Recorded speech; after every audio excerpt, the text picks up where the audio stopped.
So here we are at ACAMS 20th Annual ASC Conference in Las Vegas. Marcy Forman, Marcy and I have just done a panel on 9/11, and it just seemed like a great opportunity, Marcy, to give you some time to particularly talk about 9/11 and kind of where you were, what you were doing, and some of the changes that have happened. And I should say you're doing this from the perspective of someone who is now head of global investigations unit for AML and compliance at Citibank, and you also are someone that has 30 years of experience in law enforcement. So welcome. Thank you. Thank you for having me. And let me just have you start. I mean, 9/11, where were you that day? What were you doing? What was your position in law enforcement and everything at the time? So it's interesting. Those are certainly one of those days that everybody recalls where they were. So for me, I actually was in flight, leaving from Dulles Airport in Virginia, heading to London to do a seminar at Cambridge University on trade-based A lot of AML people were at the Cambridge annual, Yes. that annual Cambridge University conference, the Cambridge, what is it, Financial Crime? Financial Crimes Conference. Yeah, yeah. So there were many of us heading in that direction. Yeah. And it wasn't until we actually landed, got to the hotel, learned that an event, it's 9/11, had just transpired. We had no idea while we were in the air that had actually happened. So you get there, and that means you're stranded there for a little while, Yes, right? yes. Yeah. But when you come back, talk a little bit about your agency and what happened and what started to change as a result of 9/11. You know, it was interesting. So, it was very difficult to go forward with the conference when we were in London, but we were there for a little while till we had an opportunity to get back. So I spent a significant amount of time at the U.S. Embassy right after the conference, and there was a lot of discussion about the financial component, how it was funded. And I was the director of financial crimes for the U.S. Customs Service. So I suspected when I got back, there would be a role in terms of identifying funding, maybe not just for this terrorist act, but for terrorism overall. And that's exactly what happened. When I got back, the Commissioner of Customs at the time, Robert Bonner, asked me to come into his office and asked me to design a program to address terrorist financing. Wow. And so we know that happened for you, and it happened at the FBI. We had Dennis earlier. How did that start to be that you? Maybe tell me a little bit about what kinds of solutions you came up with for customs, and then how it fit into as you reached out to the FBI and others. Yes. So it was. So U.S. Customs fell at the time under the Department of Treasury. And Department of Treasury, people think of Treasury, they think of finances. So we were asked to design a program, and it was a multi-agency task force, similar to what Dennis Lamel had at TFAS, and it was a mirror-type task force that was focused and targeted specifically on funding other than the 9/11 hijackers. So there was a coordination effort. There was an exchange of personnel from the various agencies, and there was an opportunity to enhance our communication. We also provided the FBI, specifically focused on the 19 hijackers, all the information we had in our files that could be linked or help enhance their investigations. Yeah, obviously you would have been key to that because those people had all come in from outside the country and everything. Exactly. So as people know, with customs coming in and out of the country, there are records that are maintained, and that information was shared where appropriate. So tell me then, the Patriot Act hasn't happened yet, but it is just coming down the road. And what else starts to change as a result of the Patriot Act? And a little bit too maybe about, did you have some of the relationships with financial institutions during this time, or was that more through like the TFOS component or whatever?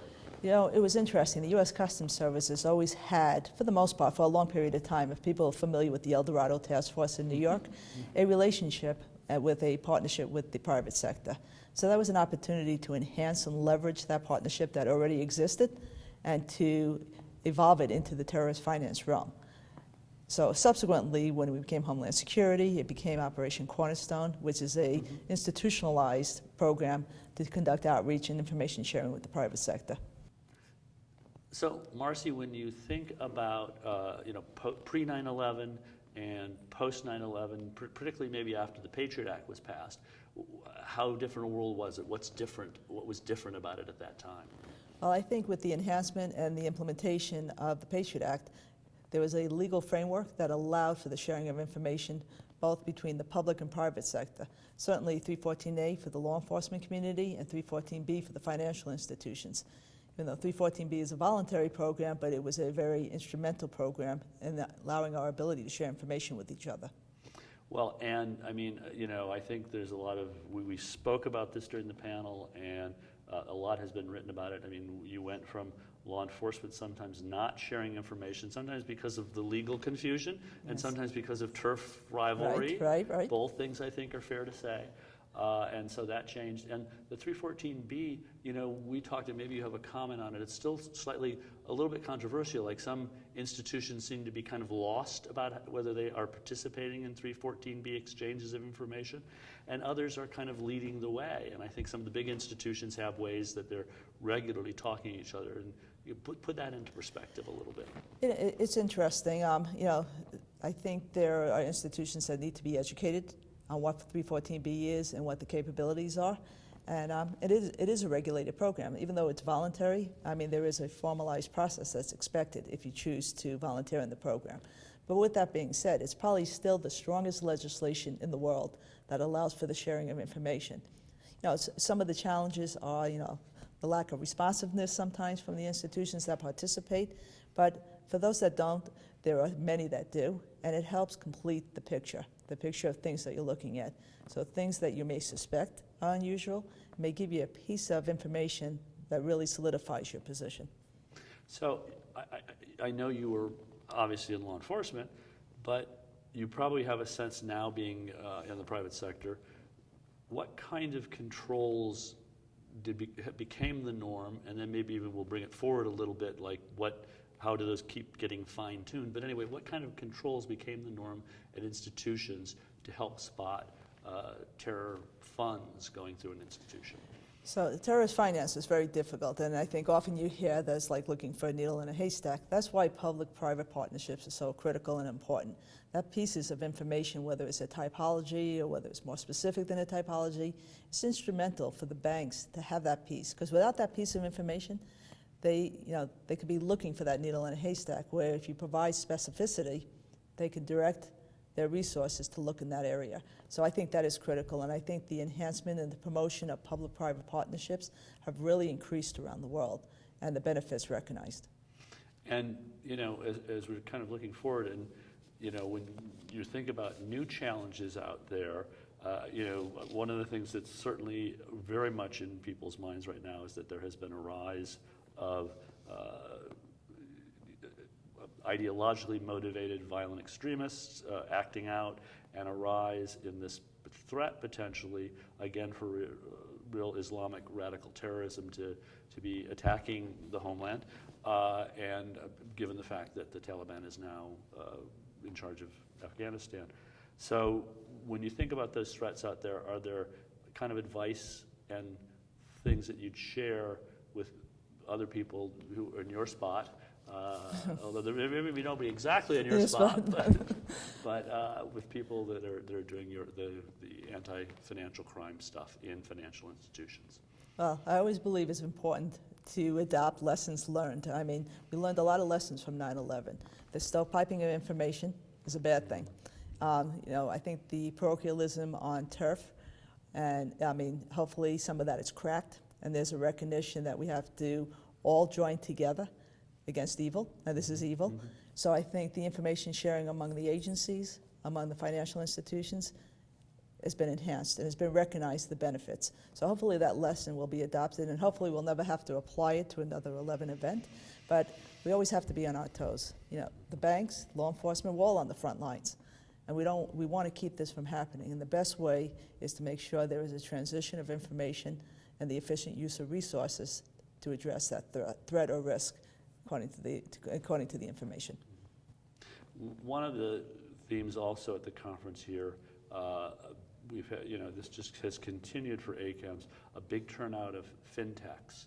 And so you're a traditional financial institution, but all the traditional institutions are sometimes creating their own Fintechs, or they're banking Fintechs.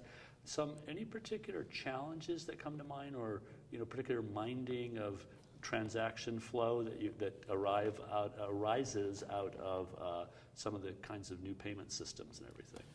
Well, I think that's a key point, and I think there has to be an acknowledgement and a need to make sure the banks and other non-financial possess the expertise to understand the new fintechs, the money flows, the virtual currencies, and the use of virtual currencies. It is critical. We have to keep up with the times, and the times are changing, and in order to do that, we have to bring in the appropriate expertise to understand these money flows. We were finding that everywhere, ACAMS and in financial institutions. Obviously, too, less so domestic terror, or even though domestic terror now has these loose affiliations sometimes with international, particularly we've seen the rise of some of the right-wing groups with international right-wing groups, but there is often, obviously this huge transnational, international component to terrorism. What are the challenges, for financial institutions that do business everywhere? Are there any particular challenges associated with that? Well, there are challenges. I mean, depending on what type of groups you're dealing with. I mean, international terrorism, there's designations of entities and individuals.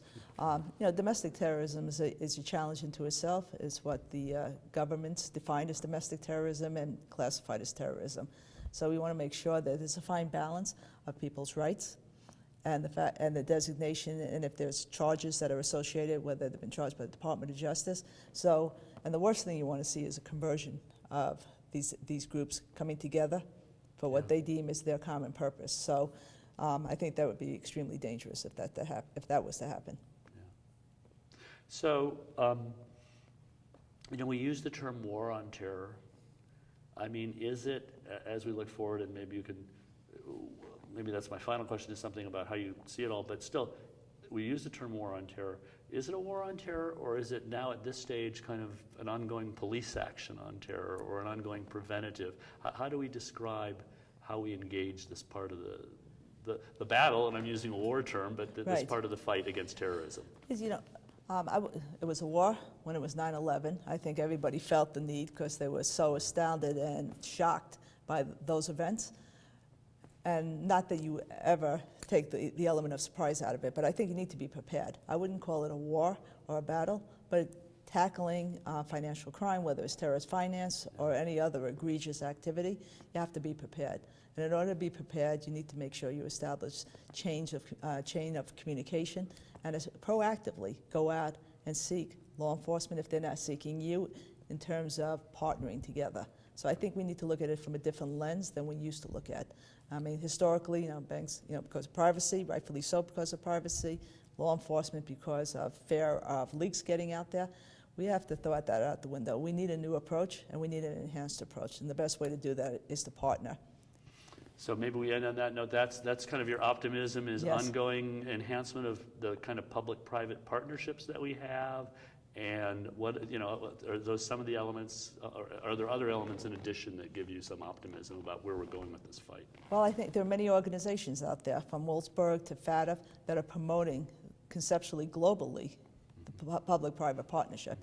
And I think there needs to be additional legislation, not just here in the United States, but legislation that may not exist globally that allows for this information exchange. Terrorism is not a local problem. It is a global problem. So we need to all come together as a global community and use our resources effectively. Well, Marcy, that's the final word, then we'll leave it at that. Thank you so much for being willing to be interviewed and everything. Well, thank you very much for having me. I appreciate it. Thanks for watching this ACAMS videocast. I'm Kieran Beer, Chief Analyst for ACAMS. And if you've liked what you've seen, then please subscribe. We hope to see you again.